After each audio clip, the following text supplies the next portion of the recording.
환영합니다. 함께해서 너무 감사한 시간이고요. 첫 수요 예배입니다. 첫 수요 예배 시간에 여러분들과 함께하게 돼서 큰 영광이 될 것 같습니다.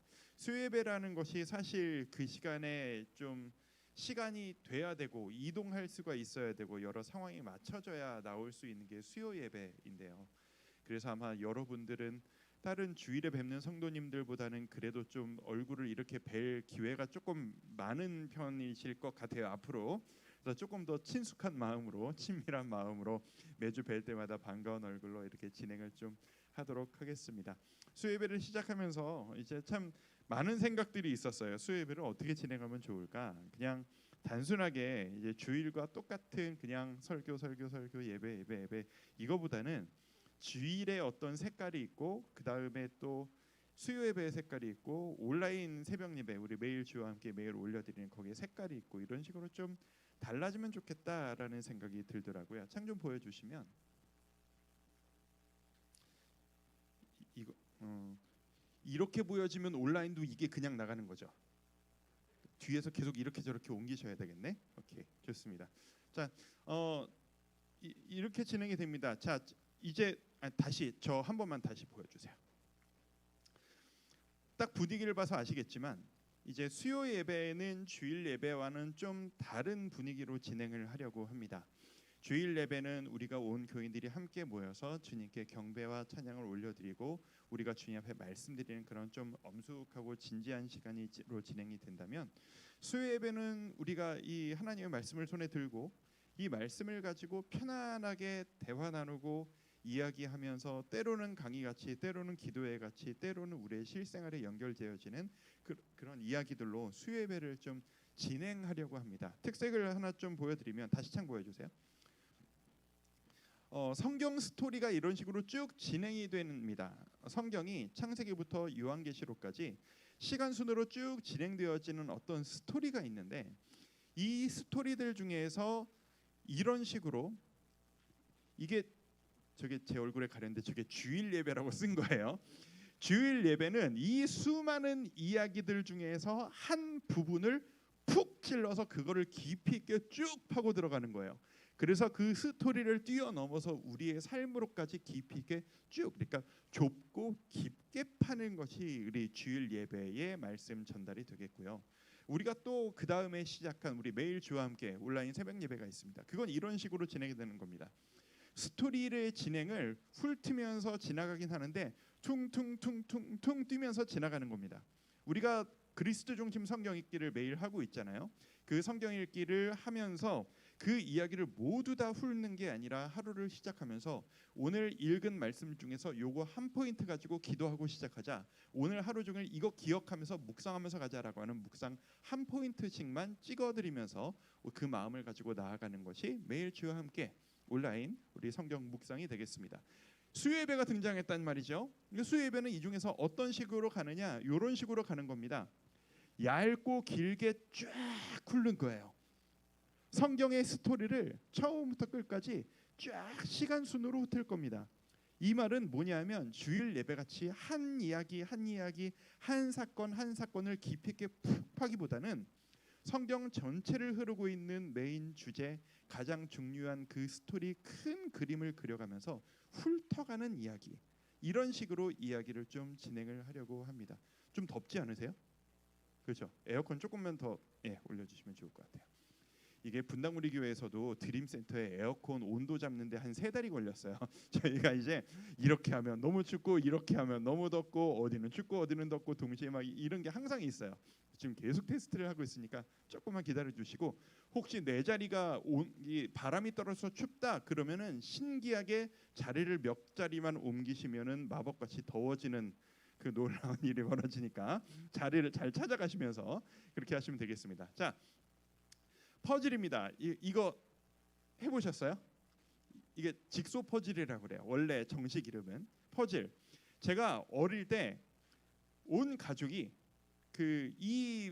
이게 뭐 한 50조각, 뭐 100조각, 250조각, 뭐 큰 거는 1000조각 뭐 이런 거 있어요. 그 퍼즐 중에서 최고봉 어려운 게 이런 거래요. 한 색깔로 그냥 쫙 있는 거야. 그래서 이건 그나마 그라데이션이 있는 거죠. 이렇게 쫙 조금씩 바뀌는 그 모양을 막 받쳐 나가는 건데 왜 갑자기 퍼즐 모양을 보여드리느냐? 우리가 성경을 알고 있는 이야기들이 이런 식으로 퍼즐 조각처럼 알고 있는 이야기들이 참 많습니다. 자, 조사를 한번 해보도록 하겠습니다. 나는 모태신앙이다. 한번 손 들어보시죠. 나는 모태신앙이다. 나는 어릴 적부터 교회를 다녔다. 모태신앙은 아니지만 청소년기부터 다니셨다. 대학 청년 시절부터 다녔다. 성인이 되고 나서부터 다니셨다. 오케이, 감사합니다. 이 정도면 참 좋아요. 질문 하나만 더 할까요? 나 성경을 그래도 좀 안다고 하는, 이렇게 하면 손 안 드실 것 같다. 교만하다고 느껴질 것 같아서. 성경을 1독 이상 해본 적이 있다. 그런 분들이 모이는 자리예요. 여기는. 그렇죠? 나는 아닌데 하시는 분들 움츠러드실 필요가 없어요. 예, 따라오시면 읽으실 수 있다는 얘기가 됩니다.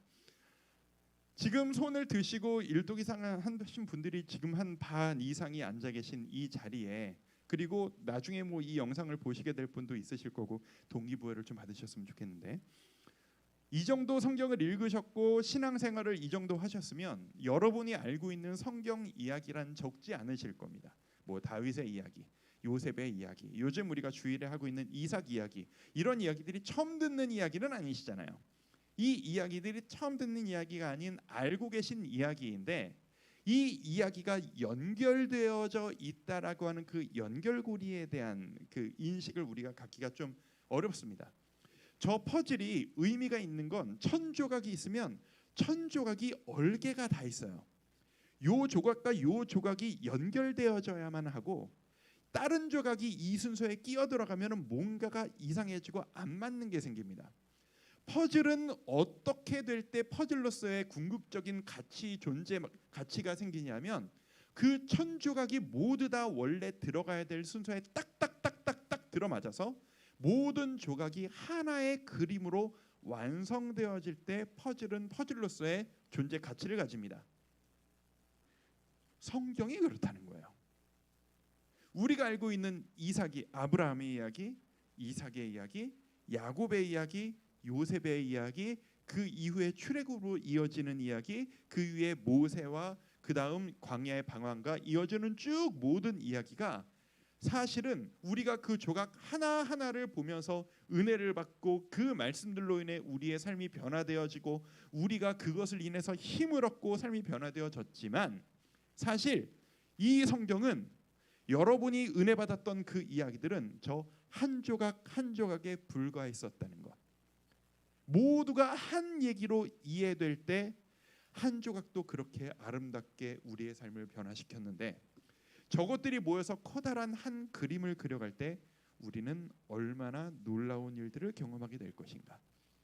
그것이 성경을 읽는 우리의 자세여야만 할 것입니다. 그래서 오늘 우리가 시작하는 이 수요 예배 타이틀을 만들었어요. 큰 그림을 따라서. 주일 예배 첫 시리즈는 이삭의 뒤를 밟다라는 타이틀을 만들었고, 수요 예배 첫 그 시리즈 타이틀은 큰 그림을 따라서예요. 큰 그림, 저 퍼즐들이 모두 합쳐졌을 때 그 큰 그림을 시간순으로 따라가 보자라는 이야기입니다. 자, 오늘 여러분이 들어오셨을 때 이런 프린트와 파일을 보셨을 겁니다. 여기에 이제 매주 오실 때마다 종이를 몇 개씩 끼울 수 있도록 매주 프린트가 여기에 추가가 될 겁니다. 밑에 페이지가 추가가 될 거예요. 그래서 오늘 이 파일을 받으신 분들은 다음 주에도 오실 때 이걸 그대로 가지고 오시면 되겠습니다. 그리고 다음 주에 만약에 이 영상을 보시고 다음 주에 처음 오시는 분들은 이거를 비치를 해놓을 테니까 지금까지 못된 거를 가지고 가셔서 끼시면 되겠습니다. 이거를 합쳐가지고 하나의 책같이 묶을 수 있는 이야기가 될 거고요. 제가 지금 뒤에 앉아서 시작하면서 살짝 고민을 하긴 했어요. 사실 이걸 제가 다 만들어 놓기는 했거든요. 끝까지 아예 그냥 다 묶어서 책으로 묶어서 그냥 드려버릴까라는 고민이 살짝 생기기 시작을 했는데, 주저가 되는 이유는 이걸 만들었다가 조금 더 추가하고 싶고 또 이렇게 더 풍성하게 만들고 싶으면 이걸 또 찍어야 되는 일이 생기니까 살짝 고민을 하고 있습니다. 의견 한번 여쭐게요. 여러분이 처음 오신 좀 이렇게 개척자 같은 멤버들이시니까 프린트로 드리는 게 좋으세요? 아예 책으로 묶어서 드리는 게 좋으실 것 같으세요? 어떠세요? 난 프린트로 매주 오는 게 새롭고 좋다. 난 책으로 아예 줬으면 좋겠다. 반반이네. 제 마음대로 하도록 하겠습니다. 제 마음대로 하도록 하겠습니다. 이런 식으로 그냥 편하게 그냥 대화하면서 진행하면서 때로는 갑자기 이렇게 제가 뛰어들어가 가지고 마이크 들이대고 답하시라고 물어볼지도 몰라요. 그래서 이렇게 나 잘못 걸렸다. 가운데 앉으면 안 되겠다. 앞에 보면 안 되겠다. 저 아시죠? 제가 지금 제 눈빛은 맨 뒤에 앉아 계신 분들이 제 눈빛에 제일 잘 보이고 있어요. 네. 농담입니다. 편하게 우리가 좀 마음을 나누면서 이 이야기가 우리의 이야기라는 것을 좀 느꼈으면 좋겠다 하는 마음입니다. 다음 페이지 하나만 보겠습니다. 목표가 있어요. 보여드리는 모든 이거는 여러분에게 드린 이 프린트에 적혀 있는 이야기니까 적으실 필요도 없고 그냥 보시기만 하면 됩니다. 자, 오늘부터 시작하는 이 큰 그림을 따라서 약 25주를 예상하고 있습니다. 약간 더 늘어날 수도 있어요. 제가 하면서 은혜를 받으면서 뭐가 막 더 추가되면은 더 늘어날 수도 있는데 이 시리즈의 목표가 있습니다. 성경 읽기에 도움을 드리고 싶어요. 특히 우리가 진행하고 있는 그리스도 중심 성경 읽기에 도움을 드리고 싶어요. 지금 이제 오늘부로 느헤미야가 끝냈거든요. 성경 읽기 하고 계신 분들 계시니까 느헤미야에게 잘 쫓아오고 계세요? 네, 지금까지 괜찮으셨어요? 네. 여러분의 눈빛을 보니까 많은 이야기를 지금 저에게 전달하고 계세요. 조금 헷갈리실 타이밍이 됐어요.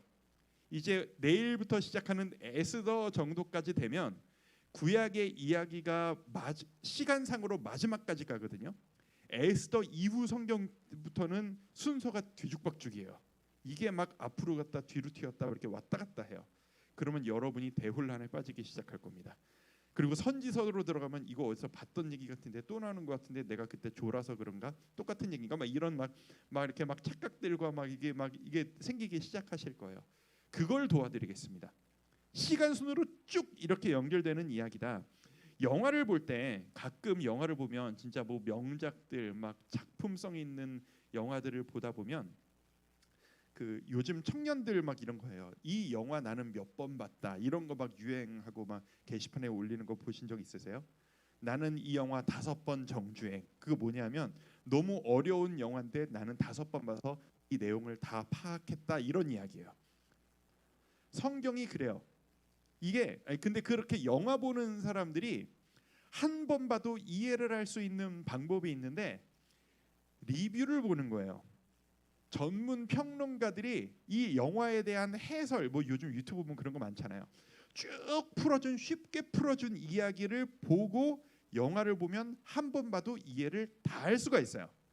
이게 옆에서 가이드 해주는 사람들이 해주는 역할인데 제가 여러분들에게 이 시간을 통해서 이 성경을 읽을 때 이게 그때 정진영 목사가 얘기했던 그 스토리로구만 할 수 있도록 큰 그림 스토리를 따라갈 수 있는 가이드를 여러분에게 지어드리는 것이 제 목표입니다. 두 번째, 창 한번 다시 보여주시면 이게 제 진짜 목적입니다. 2번 같이 한번 읽어볼까요? 시작. 성경을 읽으며 하나님의 심정을 헤아려 보기 위함. 성경의 큰 그림을 그리다 보면 여러분이 곧 느끼시게 될 겁니다. 그리고 이미 그리스도 중심 성경 읽기를 하시고 계신 분들은 이미 느끼고 계실지도 모르겠어요. 처음부터 계속 같은 주제 이야기가 반복돼요. 창세기에 하나님이 하셨던 말씀과 요즘 우리가 읽었던 느헤미야에서 하나님이 원하시는 이야기가 다르지가 않아요. 그리고 신약으로 넘어가도 예수님이 하셨던 이야기와 구약에서의 하나님이 하셨던 메시지가 다르지가 않아요. 하나님은 이랬다 저랬다 하는 분이 아니거든요. 이제 우리가 이 큰 그림을 따라서 이 그 줄기의 메인 축 중에 하나인데 하나님은 늘 똑같은 말씀을 하고 계시다는 것.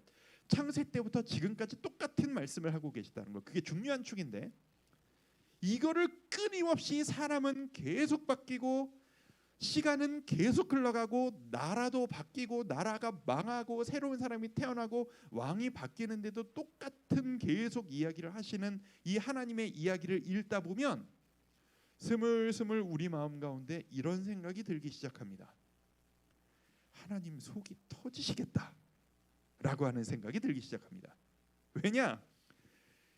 아담한테 이야기했는데 못 알아먹고, 노아한테 얘기했는데 못 알아먹고, 아브라함에게, 이삭에게, 야곱에게 줄줄이 이야기하는데 못 알아먹고, 결국 그러다가 다윗과 열왕기까지 가다가 못 알아먹어서 결국 나아가 망하고, 계속 똑같은 얘기를 하시는데 못 알아먹는, 징글징글하게 못 알아먹는 이 이스라엘 백성들을 보면서 하나님 속이 문드러지시겠다라고 하는 생각이 조금씩 들기 시작한다면 여러분은 성경을 잘 읽고 계신 겁니다. 제 아들이 지금 이제 제 아들 이야기, 딸 이야기, 이런 이야기를 되게 예를 들어서 많이 얘기할 거예요. 앞으로 수요일 때. 제 아들이 지금 내 아들이 몇 살이었지? 14살. 중1이에요. 질풍노도의 시기에 막 들어갔어요. 그래서 막 아침에 이렇게 툭 치면 막 이러고 있는 아들인데, 이 아들이 그나마 아빠의 말을 이렇게 꼿꼿이 잘 듣고 있던 어린 시절, 제가 그리워하는 그 어린 시절, 7살쯤에 제가 했던 이야기로 생각이 들어요. 아들한테 제가 이런 이야기를 했어요. 제가 이거 혼낼 일이 있는 거예요. 아이를 가지고 제가 얘가 버릇없이 굴어가지고, 너 그러면 우림이거든요. 우림아, 너 이거 하면 돼 안 돼? 안 돼. 이거 네가 왜 그랬어? 잘못했어요. 이게 할 거야 안 할 거야? 안 할 거야. 그래서 한참을 혼냈어요. 진짜 하면 안 되는 짓을 해서 한 10분 이상을 막 혼내다가 한참 떠들고 제가 아들한테 물어봤죠. 아빠가 지금까지 한 얘기 이해했어? 못했어? 못했어. 그러는 거예요. 이게 대화의 눈높이가 다른 거죠. 40이 넘어버린 아빠와 7살인 아들이 눈높이도 다르고 지식도 다르고 대화의 사용 방법과 깊이, 이해도가 달라서 아빠는 속이 문드러지도록 외치고 있는데 아들은 그냥 뚝뚝 울면서 안 그럴게요 라고 하는데 정작 무슨 말을 하는지 이해를 못해요. 제가 그때 아들한테 했던 얘기가 아직도 기억이 나요.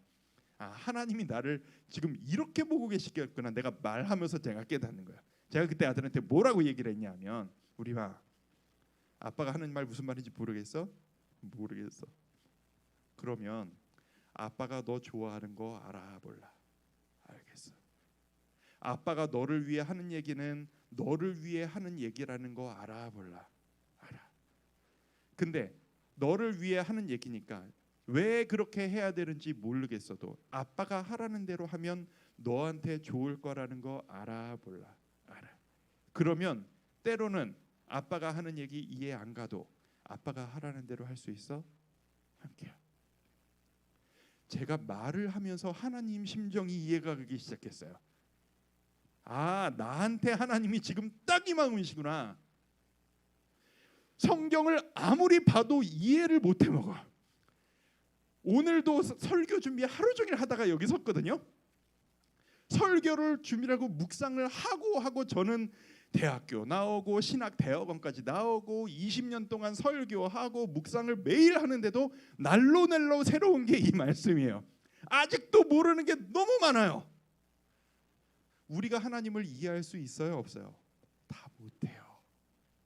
근데 이 계속해서 하나님이 외치시는 이 말씀들을 들으면서 하나님의 심정을 느낀다면 우리가 모르는 게 있어도 괜찮은 거예요.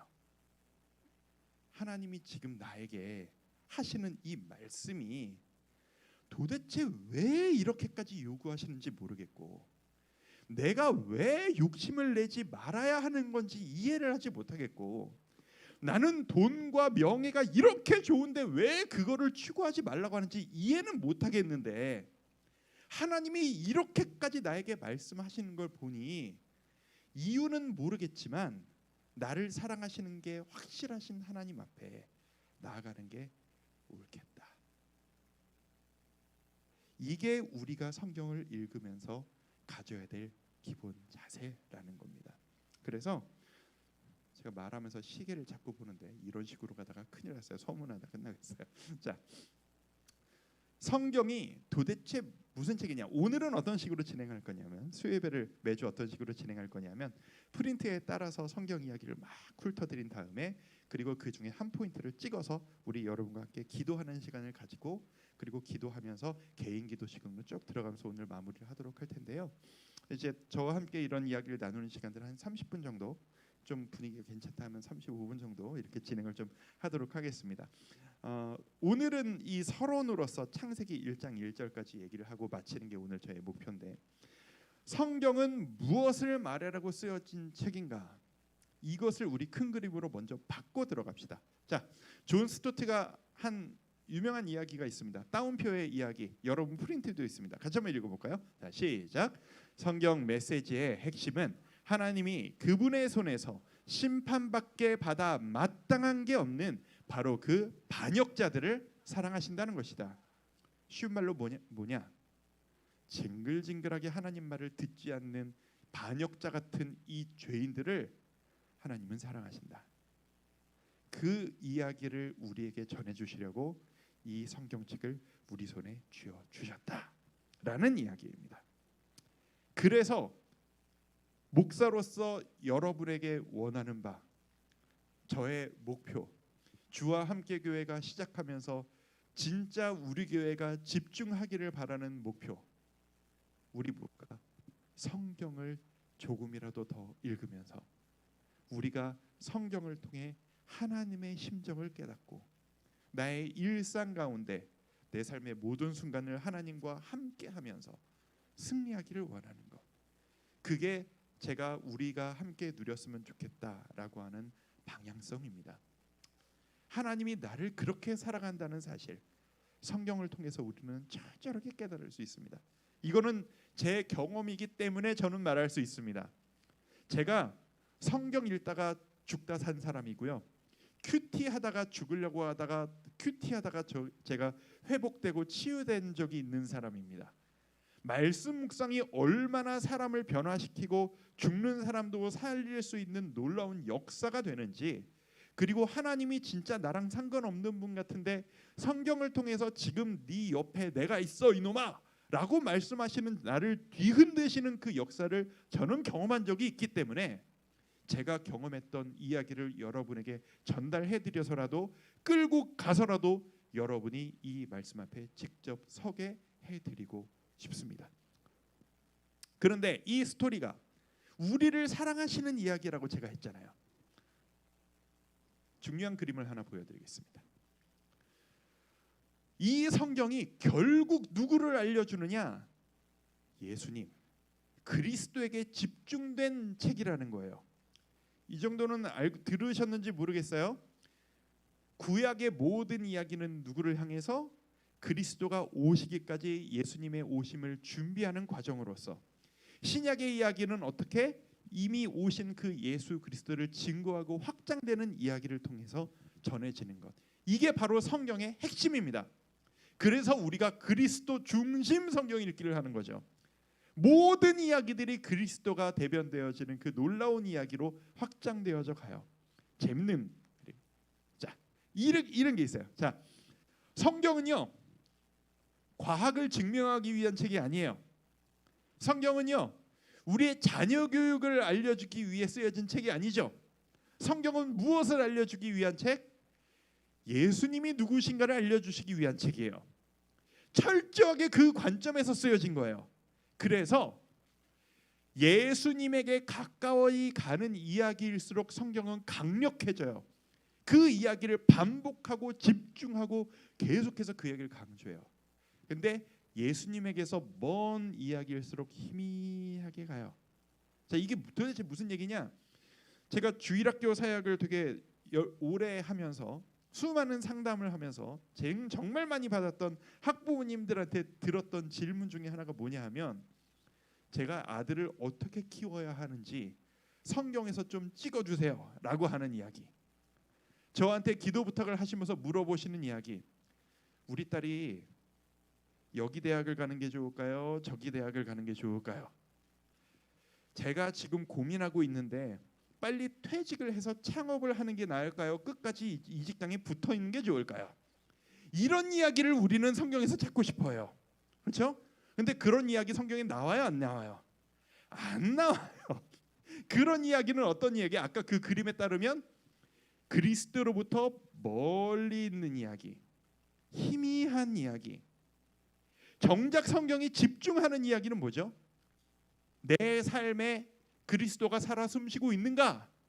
내가 하는 오늘 모든 선택이 하나님을 생각하며 하나님을 기쁘시기 위해 모든 것들을 선택하고 있는가?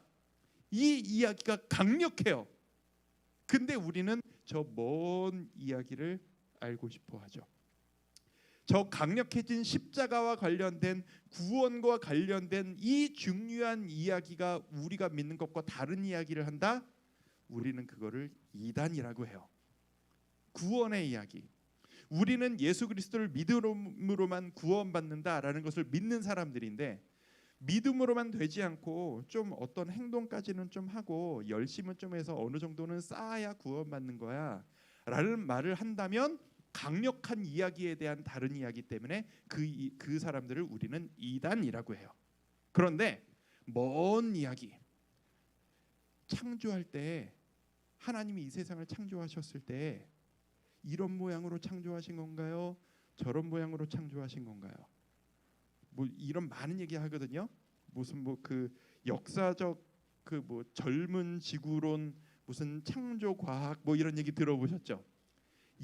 이렇게 얘기하는 사람과 저렇게 얘기하는 사람이 막 싸워요. 여러분 잘 모르시겠지만 그 신학계에서는 이렇게 막 싸우는 막 주제들이 있어요. 근데 그 사람들이 서로 이단이라고는 안 해요. 우리 대화로 풀어 나갑시다. 왜요? 먼 희미한 이야기이기 때문에. 역사적 전천년설, 후천년설 뭐 이런 얘기 들어보셨어요? 예수님 재림하실 때 어떤 모양으로 오실 건가? 이거 가지고 막 신학자들이 막 싸우거든요. 예수님이 오시기 전에 우리는 환난을 당할 거야. 아니야, 예수님 오신 후에 환난을 당하는 거야. 막 싸우거든요. 우린 그 사람들 이단이라고 안 해요. 대화를 하면서 풀어갑시다라고 하지. 표정을 보니까 이 얘기 빨리 넘어가는 게 좋겠다. 혼란 가운데 나타나기 시작하셨어요. 지금 막 그렇습니다라고 하다가 저게 지금 무슨 소리지? 지금 표정들이 나타나기 시작했어요. 자, 제가 하고 싶은 이야기는 이거예요. 우리가 성경을 읽어나갈 때 예수님에 대한 우리를 사랑하시는, 죽기까지 사랑하시는 그 스토리가 중요하지, 내가 원하는 답을 찾아내기 위한 만물책이 그 해답책이 아니라는 거예요. 이 말씀을 통해서 우리가 배워야 할 건 우리의 진로도 아니고 우리 자녀의 나아갈 길도 아니고 내가 어떻게 살아갈까도 아닌, 어떻게 살아갈까는 좀 통하지, 예수님이 나를 얼마나 사랑하시는가, 그 이야기라는 것. 성경이 어려운 이유가 있다. 뭐 이런 것들은 그냥 제가 넘어가겠습니다. 시간의 간격, 문화의 차이, 번역의 문제, 뭐 이런 이야기 보시면 그냥 무슨 얘기 할 건지는 아실 거예요. 시간이 많이 가니까 이건 넘어갈게요. 우리나라 말로 된 옛날의 심청전 홍길동 전문을 봐도 지금 무슨 이야기인지 이해가 잘 안 가는데, 하물며 수천 년 전 외국어로 쓰여진, 그것도 그냥 외국어 아닌 고어 외국어로 쓰여진 말을, 성경을 우리말로 번역했을 때 이해하기 어려운 건 너무 당연한 것이다. 게다가 피조물인 우리가 창조주를 이해할 수 있을까? 내 아들도 나를 이해 못하는데 피조물인 우리가 하나님을 온전히 이해한다는 게 어려운 게 당연하잖아요. 그러니까 성경이 어렵죠. 자, 이런 자세로 읽자. 저것만 그냥 이건 같이 한번 읽고 지나가겠습니다. 1번부터 6번까지 같이 한번 읽을까요? 시작. 하나님을 향한 갈망을 가지고 성령의 도우심을 소망하며 동시에 나의 노력, 나의 열심이 필요하다 공부하는 자세로, 이해가 되지 않을 때는 하나님을 신뢰하는 태도로 성경이 가는 데까지 가고 멈추는 데서 멈춘다. 한 구절의 의미보다 내용의 흐름이 중요하다. 그래서 성경을 읽으실 때 여러분이 이해가 안 가잖아요. 내 성격은 그냥 이런 거 못 넘어가지, 해결하고 말겠어 라고 인터넷을 막 뒤지면서 묵상의 답을 찾기 시작하면 인터넷에 이단들의 성경 해석이 정말 많거든요. 삼천보로 빠지기가 되게 쉬워요. 모르겠다? 그냥 넘어가는 거예요. 나중에 알게 되겠죠. 왜냐? 성경이 처음부터 끝까지 한 이야기이기 때문에 모르는 거 넘어가도 나중에 그 얘기가 또 연결이 돼요. 쭉 읽다 보면 그때 몰랐는데 나중에 보니까 이게 그 얘기겠구만. 하나님이 이해가 갈수록 알 수 있다라는 겁니다. 잘 따라오고 계세요? 약간 하다 보니까 무슨 강의를 하는 것 같은 분위기가 돼가지고 제가 약간 의도한 바기는 한데, 그래도 여러분의 표정이 재밌기도 하고 약간 뭐 이런 분위기인지 몰랐는데 이런 표정도 있고 재밌기도 하면서 여러 가지 것들이 갑니다. 자, 이 그림을 머릿속에 넣고 이제 본격적인 성경 이야기를 시작하도록 하겠습니다. 성경의 이야기가 도대체 어디에서 일어났던 이야기인지를 모르는 분들이 계시더라고요. 조동네 이야기입니다. 우리가 보는 성경하고는 다르죠. 우리가 보는 성경은 이 아메리카 대륙이 오른쪽에 있는 성경인데 세계적으로 많이 쓰는 지도는 저거라고 그래요. 그래서 저는 왜 우리나라가 세계 한가운데 있는데 왜 우리를 극동아시아라고 부르는지 이해를 못했는데 저 사진을 보니 저 지도를 보니까 딱 이해가 가더라고요. 저 네모를 무슨 지역이라고 그러죠? 중동 지역이라고 합니다. 저 지도를 확 확대하면 현재 이런 나라의 지도가 나옵니다. 이게 바로 성경의 세계가 되겠습니다. 자, 시리아, 이라크, 요르단, 이스라엘, 세상에서 제일 복잡한 동네, 제일 싸움이 많은 동네, 유혈 전쟁이 끝나지 않는 동네, 그게 바로 우리가 보는 이 성경의 세계. 아브라함이 정착하고 삶을 시작했던 하나님의 놀라운 계획이 시작된 동네가 저 복잡한 동네입니다. 오늘날 전쟁이 끊이지 않는 이유는 요즘 우리가 주일날 나누고 있는 아브라함과 이삭 때부터 그 타협해서 씨가 퍼져나간 그 결과입니다. 나중에 들으시게 될 거예요. 성경에서는 이 지역을 뭐라고 부르느냐? 이런 식으로 부릅니다. 익숙한 지명들이 나오죠.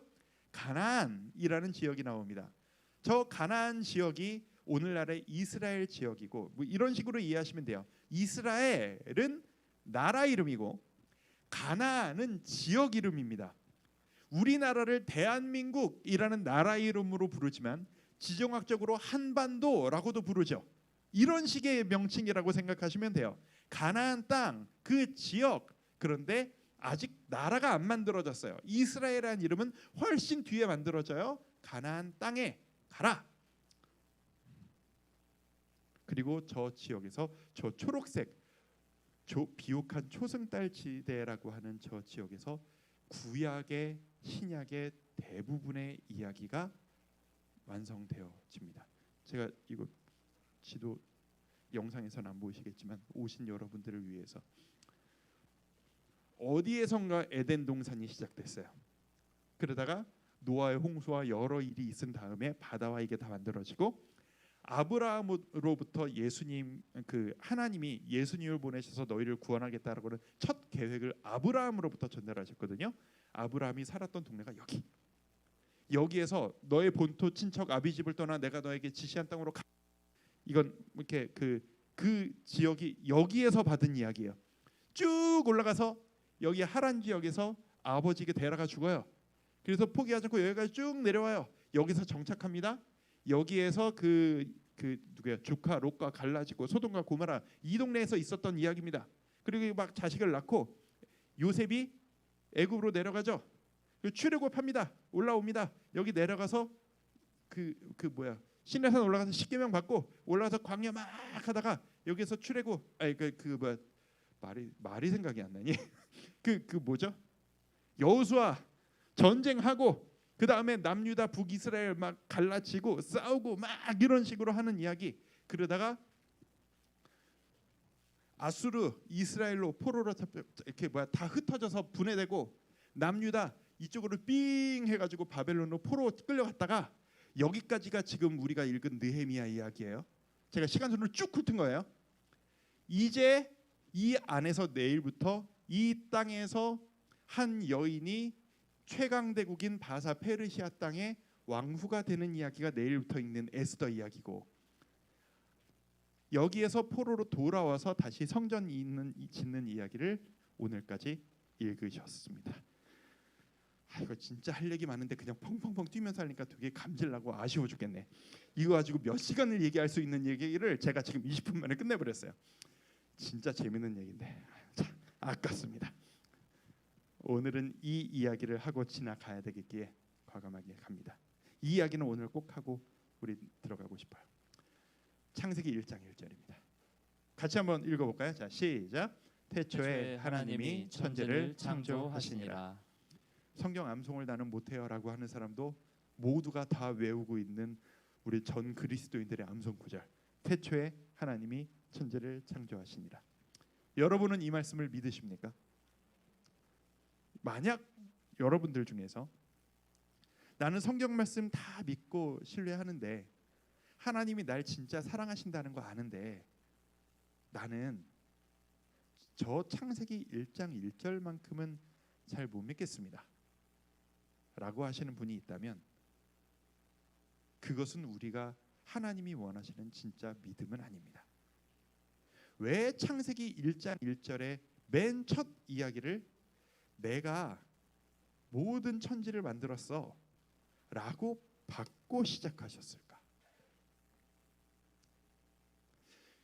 우리 현대인들의 자세는 이성적인 지성인들의 기본 자세가 뭐냐 하면 왜 그렇지? 라고 따지는 자세입니다. 자, 한번 따져보도록 합시다. 하나님이 우리를 만드셨다라고 하는 증거가 어디 있습니까?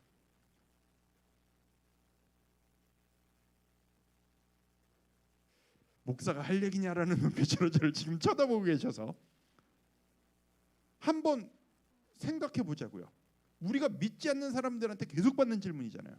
증거를 대봐라. 하나님이 우리를 만들어줬다는 증거가 어딨냐? 너는 뭘 보고 그걸 믿냐? 저는 그 질문을 받을 때마다 이렇게 얘기해요. 그러게 말이다. 나도 이게 왜 믿어지는지 신기해 죽겠다.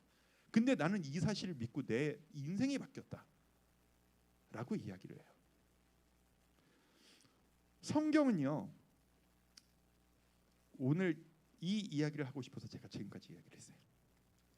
성경은요, 우리에게 넌 내가 만들었어, 믿어야 돼, 내가 증거를 보여줄게, 자 내가 설명해 줄 테니까 잘 들어봐, 받아들일 수 있겠어?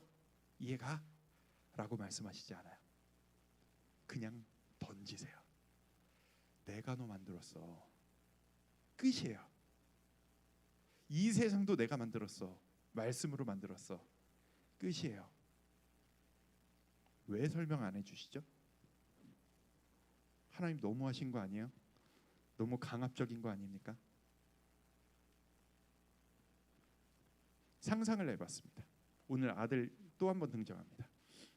실제로 있었던 이야기는 아닌데 조짐이 있었다가 끝난 이야기입니다. 만약에 제 아들이 반항기에 들어서서 저한테 이런 질문을 한다고 상상을 해봤습니다. 아빠가 진짜 내 아빠 맞아? 라고 묻는다고 상상을 해봤습니다. 그러면 저는 뭐라고 대답을 할 거냐 하면, 이놈아 넌 내 아들이야? 뭔 소리를 하고 앉아있는 거야? 갑자기 열이 훅 올라올 겁니다. 어디서 뭔 소리를 듣고 와가지고 이런 소리를 하고 앉아있나. 근데 이 아들이 저한테 따져 묻기 시작하는 겁니다. 나도 아빠가 내 아빠였으면 좋겠어. 아니라는 게 아니야. 진짜 그랬으면 좋겠어. 근데 내가 확실히 믿고 싶어서 그래. 아빠가 진짜 내 아빠라는 증거를 좀 보여주면 좋겠어 라고 묻는다고 생각을 해봅시다. 제가 그 증거를 댈 수 있을까요? 없을까요? 있을까요? 없을까요? 있습니다. 왜 못 될 거라고 생각하세요? 제 아들 맞다니까요. 저는 아들한테 이렇게 얘기할 거예요. 야, 네가 온갖 사진 자료와 온갖 문서들을 다 갖다 대줄 수 있어요. 엄마 아빠가 너를 처음 가졌을 때 얼마나 행복해하고 기뻐했는지 그때 찍었던 사진과 초음파 사진과 의료 기록과 너를 낳았을 때 그 안고 감격스러워서 펑펑 우는 것이 그대로 찍혀있는 영상들과 그걸 가지고 가서 동사무소에 가서 출생신고를 내가 내 이름으로 네 이름을 내가 지어서 무슨 이름을 지어서 한문까지 써가면서 기록했던 그 서류들과 안 되면 유전자 검사 이것까지 다 될 수 있죠. 다 될 수 있어요. 그리고 누가 봐도 네 생긴 걸 봐라. 너는 내 아들이 분명하다. 누가 봐도 네가 생긴 걸 보면 내 아들이 확실하다. 얘기 증명할 수 있어요, 없어요? 있어요. 근데 만약에 제 아들이 저한테 아빠가 내 진짜 아빠라는 증거를 보여주면 좋겠어 라고 들면 제가 그 증거를 일일이 하나하나 설명을 하고 앉아 있을까요? 안 할 것 같아요. 왜요? 이거는 증명의 문제가 아니라 관계의 문제라서 그래요. 이 아들놈이 저한테 아빠가 내 아빠였으면 좋겠다니까 좀 증명을 좀 해줘라는 이야기는 진짜 이해하고 싶다는 게 아니라 이 아이의 마음속에 뭔가 의심이 생겼다는 얘기예요. 이 아들과 저의 관계 가운데 뭔가 문제가 생겼다는 이야기예요. 그래서 이 아들도 자기가 나름대로 애를 쓰는 게 이 질문인 거예요. 저는 아들이 저한테 그런 얘기를 하면 설명 안 해요. 그냥 머리 한 대 쾅 쳐박고 뭔 쓸데없는 생각을 하는 거야. 넌 내 아들이야 임마. 딴소리 하지 말고 잔말 말고 아빠가 하라는 대로 해. 끝. 이게 정상 아니에요? 섭섭하잖아요. 아들이 그런 소리 하면. 내가 널 위해 얼마나 많은 눈물을 흘렸는데, 내가 널 위해 얼마나 많은 대가 지불을 했는데, 나는 널 위해 목숨까지도 줄 수 있는데 따지고 앉아 있어? 아빠니까요. 하나님이 우리에게 내가 만들었어 증명해 줄까? 하지 않으세요. 넌 내가 만들었어. 넌 내 자식이야. 넌 내 거야. 왜 그래야 되는지 알려줄까? 설명 안 하세요. 한마디 던지십니다. 태초에 모든 것이 아무것도 없는 맨 처음에 하나님이 천지를, 이 세상 모든 것들을 너를 내가 만들었어. 끝. 무슨 증명이 필요해요? 하나님 건데. 이 문제를 우리가 받아들이지 못하면 이 이후에 있는 모든 말씀들이 헛 이야기가 됩니다. 하나님이 나를 만드신 나의 주인이라는 것을 받아들이지 않은 채로 내가 어떻게 살아야 하는지만 집중하는 삶은 진짜 신앙이 아닙니다. 내 노력일 뿐이에요. 진짜 신앙은 뭐예요? 하나님과의 관계거든요. 하나님을 내 아버지로 인정하고, 내가 오늘 하루를 내 주와 함께 살아가고, 내 아버지를 생각하며 대화하며 그 뜻을 알아가면서 살아가는 삶. 이게 그리스도인이죠. 여러분이 만약 기도할 때마다 떠올리시는 아픈 문제가 혹시 있으시다면 이 말씀 앞으로, 아까 그 태초에 하나님이 천지를 창조하시니라, 이 말씀으로 먼저 나아오실 수 있었으면 좋겠습니다. 왜요? 우리는 말씀을 자꾸 이런 식으로 활용하려고 합니다. 내가 지금 해결해야 되는 문제가 있어요. 이 문제에 대한 해답을 하나님 뜻대로 찾고 싶어요. 그래서 이 문제를 성경에서 찾아요. 근데 답이 잘 안 찾아져. 이 말씀이 도대체 어디에 있는지를 찾기가 힘들어. 그럴 때 찾으라고 저 같은 목사가 있는 거죠. 저한테 오세요. 뭐 만나자고 뭐 물어보세요. 그를 도와드리려고 제가 한 거고, 그러려고 제가 공부하고 여기까지 온 거예요. 근데 잘 안 찾아져요. 왜요? 순서가 그게 아니거든요. 자, 태초에 하나님이 먼저 계셨습니다. 그리고 하나님이 세상을 만드실 때 이 세상은 이렇게 돌아가야 한다라고 하는 대전제와 원칙이 있었습니다. 그 과정 가운데 사람들이 살아났고, 사람들이 실수하고 죄를 지은 많은 스토리가 쌓였습니다. 그것을 완전히 해결하시기 위해 예수 그리스도의 십자가가 있었고, 그 안에서 우리는 구원을 얻었습니다. 하지만 우리는 아직 천국에 들어가지 못했기에 우리 속에 있는 수많은 잔재들과 상처들로 인해서 고난과 고통이 계속합니다. 그리고 그 결과, 그 삶 가운데 우리가 태어났습니다. 오늘 여러분이 겪고 있는 그 모든 고통과 고난은 이 모든 이야기 뒤의 이야기입니다.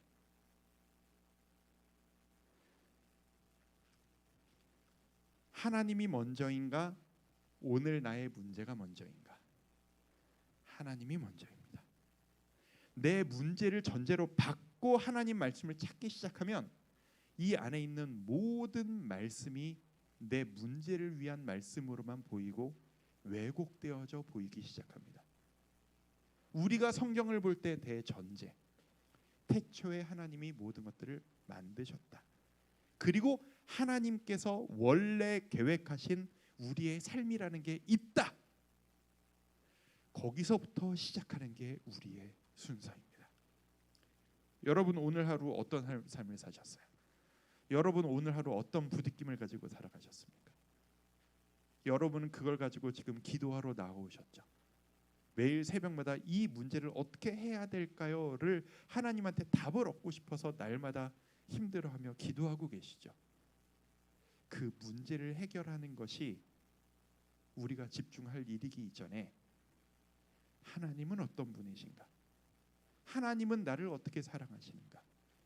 거기서부터 시작한다면 의외로 우리의 모든 문제들은 하나씩 하나씩 실마리가 풀려 나가기 시작합니다.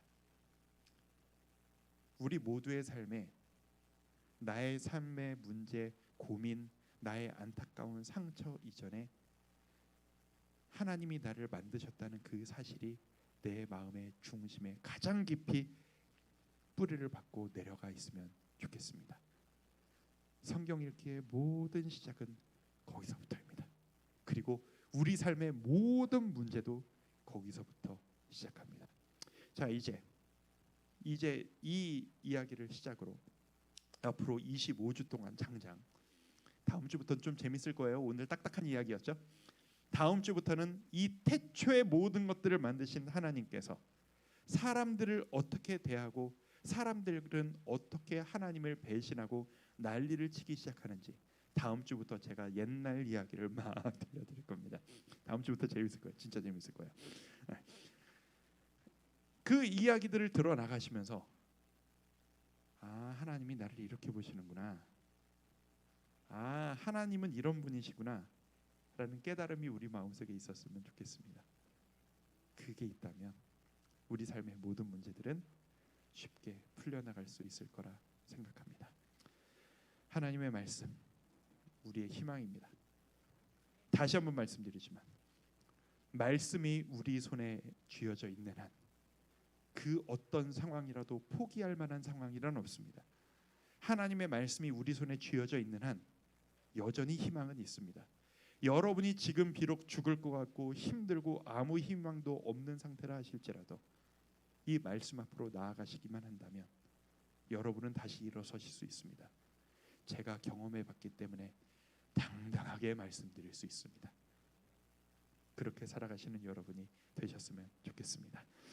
찬양하면 나가면서 우리 기도하면서 나가길 원하는데요. 아까 우리 했던 찬양입니다. 주 나의 모습 보네 상한 나의 마음 보시네. 이 찬양을 하시면서 오늘 한 가지만 머릿속에 담고 갔으면 좋겠습니다. 하나님이 나를 만드셨다. 모든 것이 은혜이다. 그것이 제일 중요하다라는 그 사실 가지고 나아가는 이 시간 되기를 소망합니다. 같이 한번 찬양을 나아가죠. 주 나의 모습 보네 주 나의 모습 보네 상한 나의 맘 보시네 상한 나의 맘 보시네 주 나의 눈물 안에 주 나의 눈물 안에 홀로 울던 맘 아시네 홀로 울던 맘 아시네 한 번 더 고백할까요? 주 나의 모습 보네 주 나의 모습 보네 상한 나의 맘 보시네 주 나의 눈물 안에 주 나의 눈물 안에 홀로 울던 맘 아시네 홀로 울던 맘 아시네 세상 소망 다 사라져가도 세상 소망 다 사라져가도 주의 사랑은 끝이 없으니 살아가는 이 모든 순간이 주 은혜임을 나는 믿네 주 사랑 내게 있네 주 사랑 내게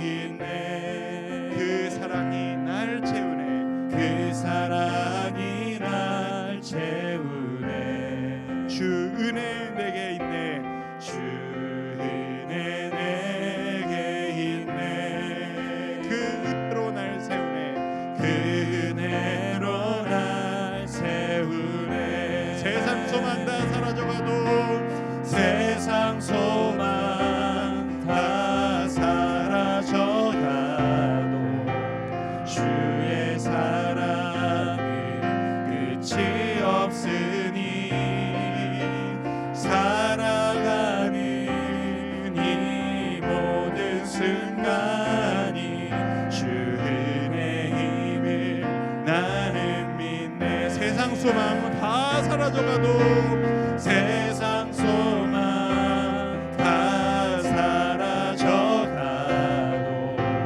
주의 사랑은 끝이 없으니 살아가는 이 모든 순간이 살아가는 이 모든 순간이 주 은혜임을 나는 살아가는 이 모든 순간이 주 은혜임을 살아가는 이 모든 순간이 주 은혜임을 나는 믿네. 우리 눈을 감고요. 잠깐 우리 기도 시간으로 들어가도록 하겠습니다. 오늘 한 가지만 기억했으면 좋겠습니다.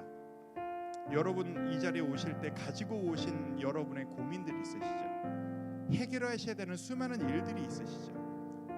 일단 그것보다 먼저 집중해야 될 것이 하나가 있습니다. 하나님이 나를 사랑하십니다. 하나님이 나를 위해 모든 것을 주셨습니다. 하나님이 나를 만드셨습니다. 그리고 내가 사랑하는 내 가족, 내 남편, 내 아내, 내 자식, 내 부모님, 그들도 하나님이 만드셨습니다. 하나님이 만드셨기 때문에 여러분이 지금 고민하시는 그 대상, 그 가족, 그 일들, 그 일의 주인은 여러분이 아니고 하나님이십니다. 그래서 하나님이 그 일을 주인 되신 하나님께서 해결하시리라 믿습니다. 이 시간 하나님 제발 이것 좀 해주세요, 이것 좀 도와주세요 라고 부르짖기 이전에 이 모든 문제가 하나님의 문제임을 고백하며 나아가는 이 시간 되었으면 좋겠습니다. 이 시간 한번 이렇게 기도하며 나아갈까요? 하나님, 내가 지금 고민하는 이 문제 주님의 것임을 고백합니다. 하나님께 이 문제 맡겨드립니다. 하나님, 이 문제를 모두 다 주께서 가져가 주시옵소서. 우리 같이 한번 기도하며 나아갈까요? 기도하겠습니다.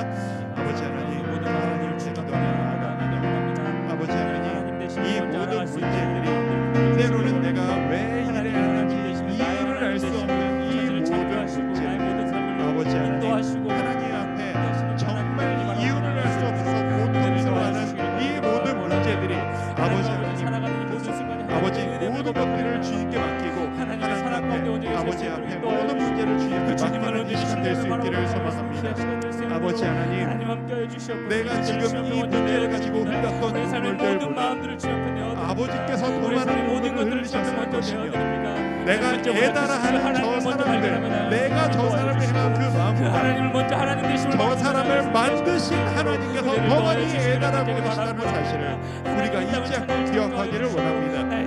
사랑하는 나의 가족들, 사랑하는 나의 자녀, 나의 부모님, 그리고 내가 해결해야 될 모든 일들, 그 모든 일들의 주인이 하나님이심을 다시 한번 기억합니다. 아버지 하나님, 내 인생의 주인도 내가 아니시고 하나님이신데 내가 해결해야 될 수많은 일들이 어찌 내 것이겠으며 내 힘으로 해결할 수 있는 일이겠습니까? 이 모든 것들이 주님의 일임을 믿습니다. 그리고 내가 가지고 있는 이 모든 문제를 주님께 맡겨드립니다. 아버지 하나님, 주님의 것이오니 주의 뜻대로 해결하여 주시옵소서. 내가 주님께 이 모든 것들을 맡겨드릴 때 아버지 하나님 앞에 내가 자유함을 경험할 수 있도록 돌보아 주시옵소서. 아버지 하나님 앞에 나아갈 때, 아버지 하나님 앞에 이 모든 심령을 주님께 맡기며 나아갈 때 아버지 하나님, 내 마음속에 평안과 자유가 있기를 소망합니다. 내 마음속에 기쁨이 회복되어지기를 소망합니다. 내가 이걸 어떻게 해결해야 될까라고 하는 그 부담감 나에게서 주님께 우려질 때 내 마음에 기쁨과 자유가 생기리라 믿습니다. 아버지 하나님, 도와주시옵소서. 아버지 하나님, 이끌어 주시옵소서. 아버지 하나님, 채워 주시옵소서. 이 모든 문제의 주인이 하나님이시는 분들이여 찾아와 위로하여 주시고 말씀하여 주시니 그 하나님은 언제나 붙잡아 주시옵소서. 주시옵소서. 주시길 원합니다. 주님만을 바라봅니다. 한 가지 더 기도 제목 드립니다. 한 번 더 기도하며 나아갈 때 우리 이 시간 말씀을 집중하기 시작한 시간이잖아요. 이렇게 한번 기도해 볼까요? 주님, 나를 만드신 주님, 말씀 속에 계신 주님, 내가 주님을 더 누리기 원합니다. 제가 주님을 더 알고 싶습니다. 주님의 사랑을 내가 더 경험하고 싶습니다. 주님의 사랑을 경험하지